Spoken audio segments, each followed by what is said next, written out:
iKaizer Chiefs neSimba SC bobabili bazama ukusayinisa umdlali wasesiswini waseTanzania onekhono uFaisal Salam, kodwa ulwazi olusha ngenkontileka yakhe lwenza kube nzima ukumthola.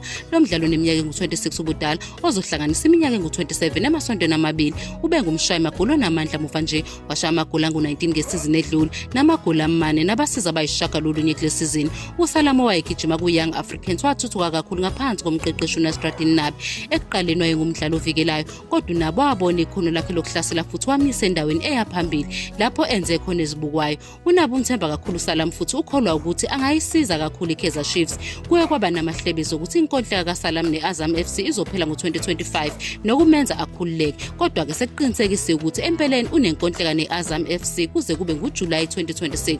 Lokhu kusho ukuthi noma yiliphi iqembu elifuna ukumsayinisa kuzomele likhokhe imali enkulu yokumthenga. Okhulumele i-Azam FC ukuqinisekisile ukuthi awekho amaqembu asebathintile ngoSalam futhi unenkontileka neqembu lapho ehlonishwa khona. Baphinde baveza nokuthi iqembu lifuna ukumgcina isikhathi eside uSalam, bephakamisa ukuthi kungenzekani kwinkontileka entsha. Iqembu liyamethemba kakhulu uSalam ukuthi uzohlala nayo ngemuva kwale sizini. uSalam waziwa ngokuguquguquka nekhono lokwenza umthelela phakathi nenkundla nokuhlasela, muhle ekuthuthukisweni kwebhola nokwakha amathuba amagoli. Ikhono lakhe eliqinile lokuqeda limenza abe yingozi enkulu yokushaya amagoli.